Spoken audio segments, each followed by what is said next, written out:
You're watching Sunday Sound Off with Frank Boal. Welcome back to Sunday Sound Off, and our first hot topic of the night. Are the Royals changing the face of baseball by valuing sports science over sports math, athletes over analytics? TJ, I'm going to start with you. Well, I don't think it's a new idea that having better athletes will make you a better team. That being said, we have gone into this conventional thinking now in baseball that you have to play to the numbers, that you have to play to the charts. And the Royals don't do that, therefore they're different. I think anytime a team does something differently, they are changing the sport, because if they're really successful, everybody's going to try to copy them. So in that way, in that sense, yes, they are changing the face of baseball in many respects. But I would also say that what they're doing is very classical in a lot of regards. Simply put, the Royals are the Royals because they are unique. And if you try to recreate unique, most times you're going to fail. So I would caution anybody who's trying to duplicate what the Royals are doing just because they're successful with it.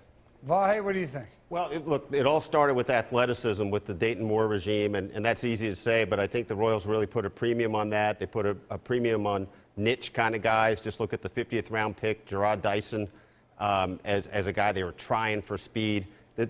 So all of which is to say that this is the sort of thing they're about. This is, on balance, more about the eye test than about sheer numbers. But I don't think we should think they ignore those. I just think they've got kind of an interesting hybrid of all this going, and a formula that's pretty unique when you incorporate every aspect of it. It includes the way they use the bullpen. Yes, Renan, they are different, aren't they? They are, but I like the use of the term hybrid there by Vahe. I think he's absolutely right. I think on the surface, all anybody wants to talk about is their athleticism, and that's part of it. And I think baseball really opened that hole for them. Dayton Moore's always had that approach since the day he got here. He always went with the high school athlete and the upside over the more steady college choice. And I think the game went the other way. Look, Moneyball was about finding value. It wasn't about on-base percentage. It wasn't about home runs. It was about finding untapped value in the market. The Royals, number one, kind of stayed their course, and the market created that value for them.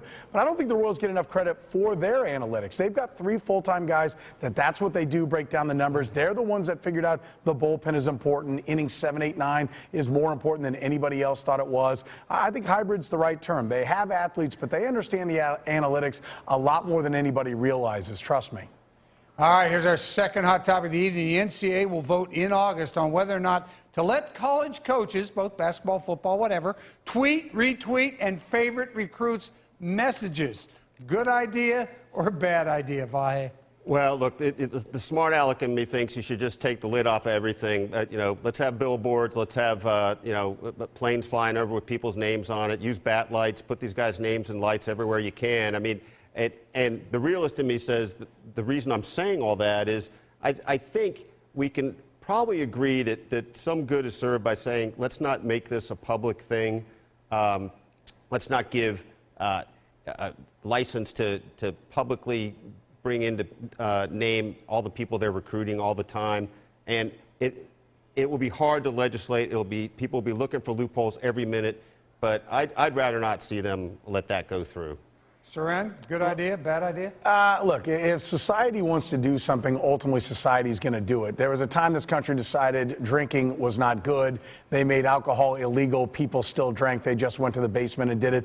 Finally, the country opened its eyes to what was going on and said, okay, look, we're going to do this. There was a time that the NCAA didn't want to allow coaches to text recruits. They realized that texting is the wave of the future, and they let them text. Tweeting is not going away. There's no reason to try to put a lid on something that simply you can't control. Tweeting is what kids do. Tweeting is what coaches are going to do. It's what America is doing. There's no reason to try to artificially put a cap on something that 3 or 4 years from now you're going to have to admit you can't control anyway and take off. No, they shouldn't mess around with it. It's the reality of today. All right, we'll have our resident millennial now chime in. TJ, go ahead. I was about to say, I love this idea. I think it's great. I think we should. How do we know that? Everybody should be tweeting all the time. Here's the thing. Twitter exposes you for being either good or bad at this type of communication. And either way, the internet gets to enjoy. So I would like to see this a lot more. I would like to see Jim Harbaugh get involved, Brett Bielema get involved. I'd like to see them go at each other. Nick Saban get involved, begging on social media for some recruit to come to his school. See the groveling at its absolute best. I think this is a great idea. Maybe it's self-serving and selfish, but I think it would be fantastic. Well, self-serving, you're never above that, so we'll just leave it there. Okay. All right, here's our final hot topic. What are your early predictions for the Chiefs this season? Saran, we'll start with you. Yeah, I think the schedule came out and the order of the games. We knew who they were going to play, but the order of the games, I think, has been a bonus for the Chiefs. I like the bye week before they go to Oakland. It takes a game that I thought they would have lost. And with Andy Reid's ability in the bye weeks, opens it up. You know, my initial reaction is 9-7. I do think the Chiefs are worse than people realize. The loss of Justin Houston for probably at least half the season is going to be big. Losing Sean Smith is going to be big. Losing a third-round pick is going to be big. And I think that's going to hurt them. They regressed after an 11-5 season in 13 to 9-7 in 14. That's where I've got them, although I think the schedule makes me say 9-7, leaning to 10-6, as opposed to leaning back down towards 8-8. But I'll take 9-7 if you want a number. TJ?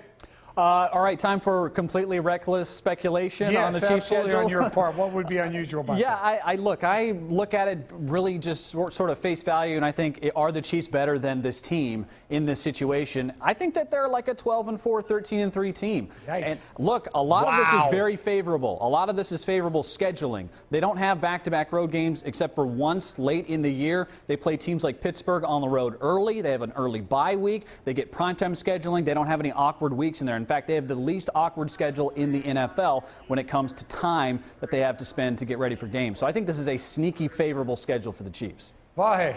I'm somewhere in between these guys. You know, I think last year, let's remember, they probably had the most awkward schedule in the NFL the first half and did not really weather it well. And then how did it end up? About the numbers you might have thought it would before the season with that bonus of actually winning a playoff game. So I see this as a 10-6-ish team with a swing game one way or another. You know, a lot of ways in the last year or so, you were looking to this year as the year they might peak, but they've had kind of a rough off season. So I think we've got some variables still in play with the draft and obviously with whatever other moves they make. But I think they're right there about 10-6. Okay, yeah, with that home schedule too, they could go 8-0 at home. They play a lot of weak school, except for the AFC West, of course. Up next, we're going to get some final thoughts from our panel. It's their time to sound off on anything that's on their minds. You're watching